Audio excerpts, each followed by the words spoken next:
The veteran comedian Eric Sykes has died after a short illness. Eric Sykes was a key figure in British comedy for the last 50 years. He was 89. For 20 years, his television series Sykes was one of the nation's most popular programmes. Nick Hyam looks back at his life and career. Sat at that end of the table. Long, lean and lugubrious, Eric Sykes was known to millions from the television series he wrote and starred in as the inoffensive chap in Sebastopol Terrace, coping with life's little problems, like a rogue pair of handcuffs.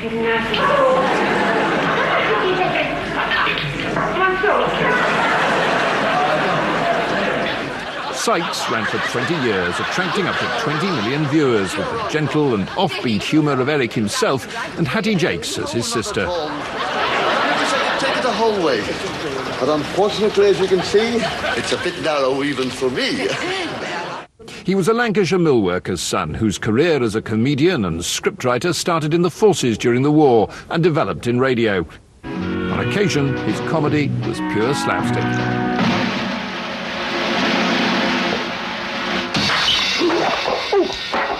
The Plank was written and directed by Sykes himself. A shy man, he was often happier behind the camera. He went deaf and wore special glasses which incorporated a hearing aid. 25 years I was on the stage and I was deaf as a post and I didn't hear a laugh. I didn't hear a laugh for 25 years and then I got these. I realised I haven't been getting any. For a time, he was Britain's best-paid comedy writer. His career took him round the world, a man driven by a search for comic perfection who never lost his popular appeal. I think it's an octopus.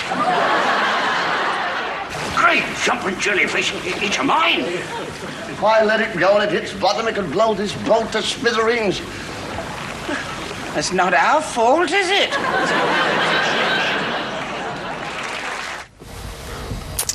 Eric Sykes, who's died at the age of 89. Well, John Plowman is an award-winning comedy producer behind hits like Absolutely Fabulous and French and Saunders and The Office, and he's here with us now, and thank you so much for coming in. Wow, what an extraordinary career that was. He was a genius. He was absolutely extraordinary, and when I heard, I said, I think that was the last time I saw Eric was at a memorial service for Dudley Moore, as it happened.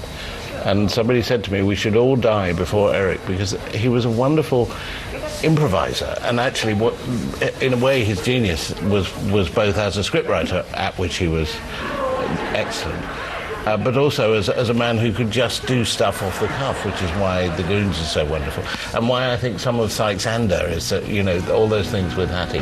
I suspect she didn't quite know what was going to happen. He was extraordinary. I remember the last time I saw him was at Dudley Moore's memorial service, where he stood up. We were in Magdalen College Chapel, Oxford, and he stood up. He was the last man to speak, and said, well, I didn't realise until today that Dudley Moore played the organ. I've never liked the organ. he then did 10 minutes on how much he hated the sound of the organ, and Dudley somehow got lost, but it was sort of appropriate. And also, I mean, it's terrible to sort of dwell on him as a figure of death, because obviously, without him, we don't get The Goons. Without him, you don't get sitcoms in the way that they are, because Sykes and whatever it was that week had an air of sort of surreality and also sort of classlessness that without which you wouldn't have had quite a lot of the sitcoms that followed. You know, it wasn't a sort of homely northern thing. It was a brother and sister, which was kind of weird in the first place. And well, let's not go there. But it was a brother and sister living together. And almost anything could happen. Sometimes it involved a policeman played by Derek Geiler, and sometimes it didn't. And I remember him at Johnny Spate's memorial service, and as I say, I'm sorry to dwell on this, standing and saying, the vicar stood up and said, and now a few words from Eric Sykes. And Eric got up and stood next to the vicar, paused, turned to him and said, I'd sit down if I were your mum sometimes. He really was one of a kind, and classless and funny and warm, and continued acting until doing quite serious things, doing things for the Peter Hall Company until really recently. And it's an extraordinary life. And we won't see his life like again, as it were.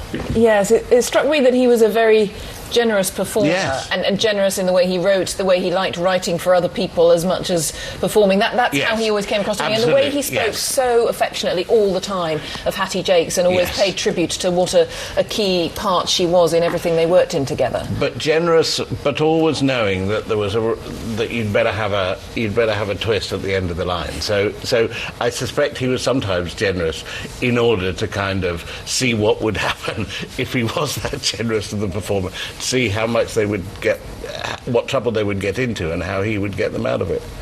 Fantastic. And was it a sort of a God-given talent? I mean, the ability to suspect it improvise was. that you've I don't talked know. about. You look at all those people who came out of the war or out of national service, and there was Spike, and there was Eric, and there was Harry Seacombe, and a list of others.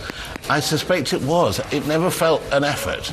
He was an effortless comedian. It never felt as if he was having to try hard or write hard.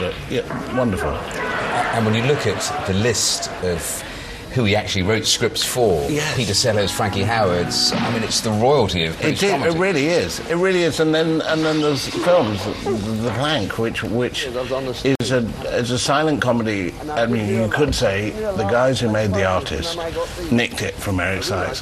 That's not fair. But, you know, a silent comedy made in the sound era that is very, genuinely very funny. You don't get many of those. He will be sadly missed. I liked him a lot, and you always felt he was a very warm man, and he was a very giving man. But and I know from his daughters that he was a very warm family man. He will be sadly missed.